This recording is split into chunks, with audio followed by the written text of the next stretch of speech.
Good day, everyone. Hope everyone is happy and doing well, healthy, and realizing the government don't love you. That's the most important of all those things. Well, happy and healthy are pretty important too. So I'm going to do a video about dreams. We all have those. Some of us don't remember our dreams all that much, but sometimes you have a dream that's so real that you can't forget it. I'm going to talk about something like that. So if it seems that more people are hitting the like button for me, I really appreciate that. Do that if you don't mind, if you enjoy my videos. If you don't enjoy my videos and you're just here to torture and, cause me a problem, then don't hit the like button. That's up to you. But it seems that when people hit that, it's getting my videos out to more people, and I do appreciate it, so thank you very much. Now, dreams. I had a dream several months ago that was so real, it was just like this physical reality. There was no difference at all. I mean, none. It was identical to this. So much so that I remember walking around in the dream going, is this reality? Is this a dream realm? Where am I even at?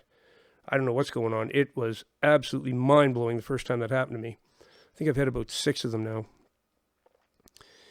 So I had this dream about a friend I used to have named Grant. Me and him were best friends and ran together for years, drinking and partying, having a great time, going back in the woods in his truck and four-wheeling, and just me and him had a blast together. Really miss him, actually.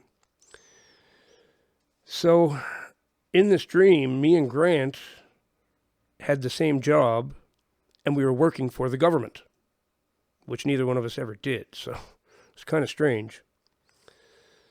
So I'm like, I wake up from that dream, pretty freaked out because it was so real. It was like Grant was right in front of me in the dream. It was just amazing. And I said, Grant and the government, that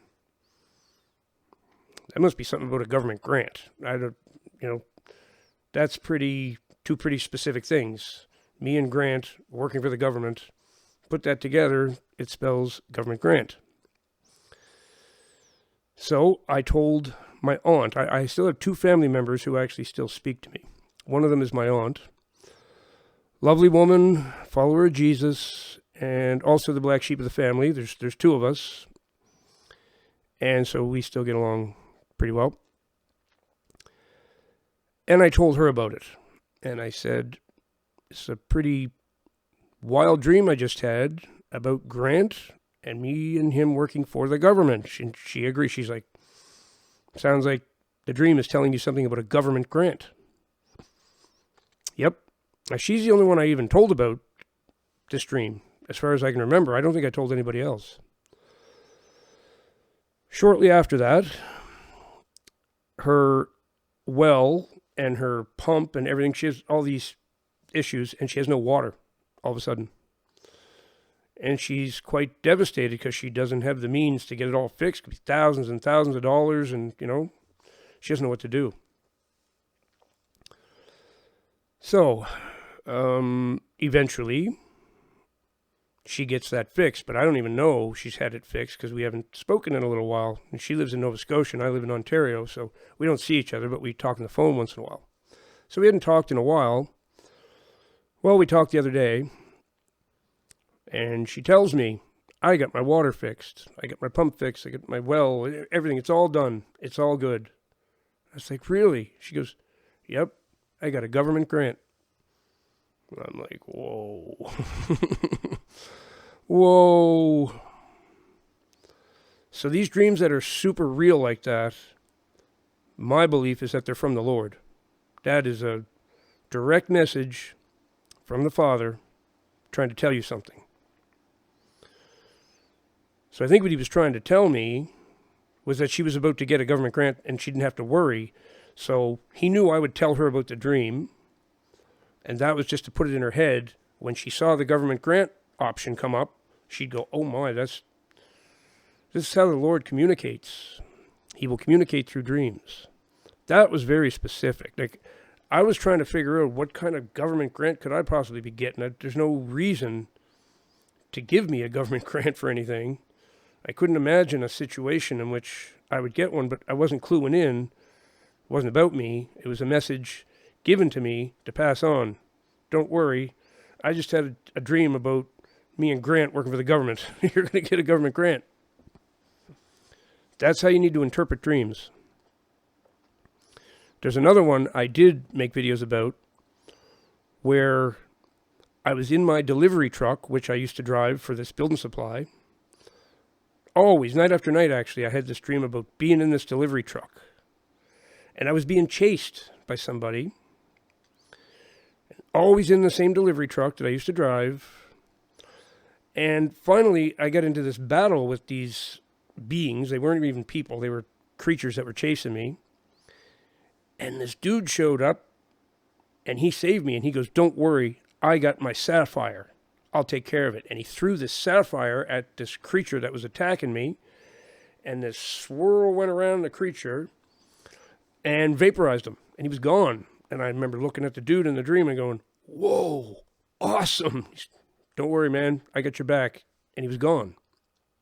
So I woke up from that, and I'm like, that meant something. Delivery truck, sapphire. Came right down, got online, just started typing in things like, well, I typed in sapphire. First, I thought it might have been the birthstone of somebody, a sapphire birthstone. Maybe it's telling me about somebody that's got that birthday. Turned out that wasn't it.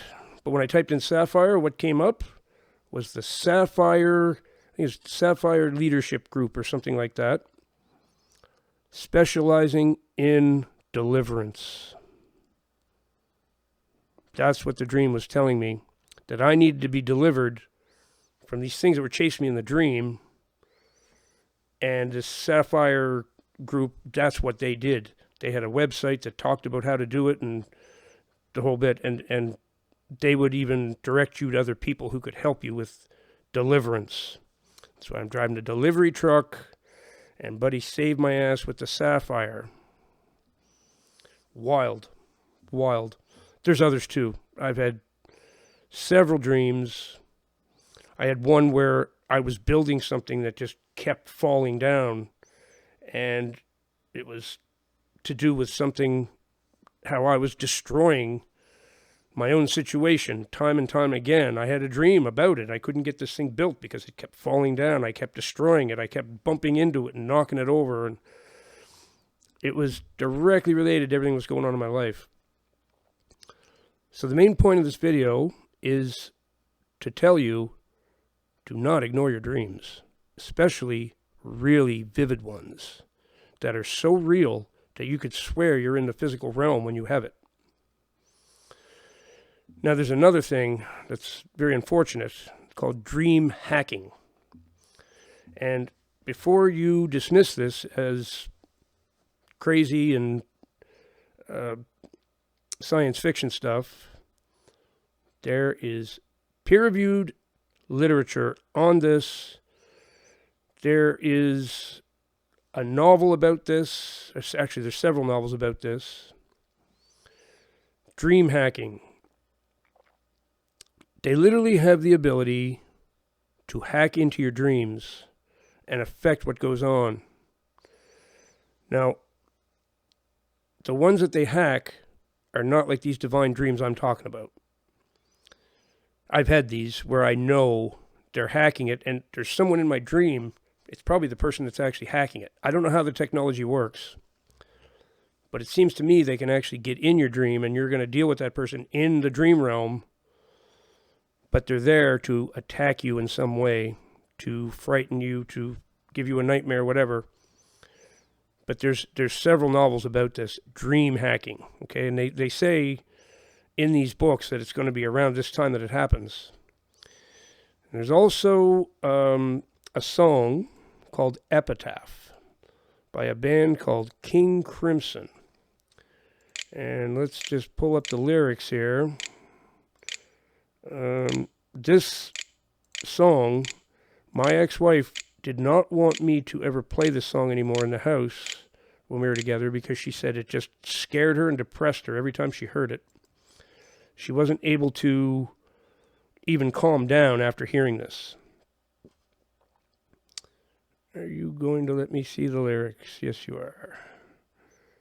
Okay. I'm going to read the lyrics to this whole song because this song is really intense. The wall on which the prophets wrote is cracking at the seams. Upon the instruments of death, the sunlight brightly gleams. When every man is torn apart with nightmares and with dreams, will no one lay the laurel wreath when silence drowns the screams? This is about an Armageddon kind of thing. This is about, a whole lot of death. Confusion will be my epitaph as I crawl a cracked and broken path. If we make it, we can all sit back and laugh. But I fear tomorrow I'll be crying. Yes, I fear tomorrow I'll be crying. Actually, that's enough, because that's got the part in it about the dreams. So,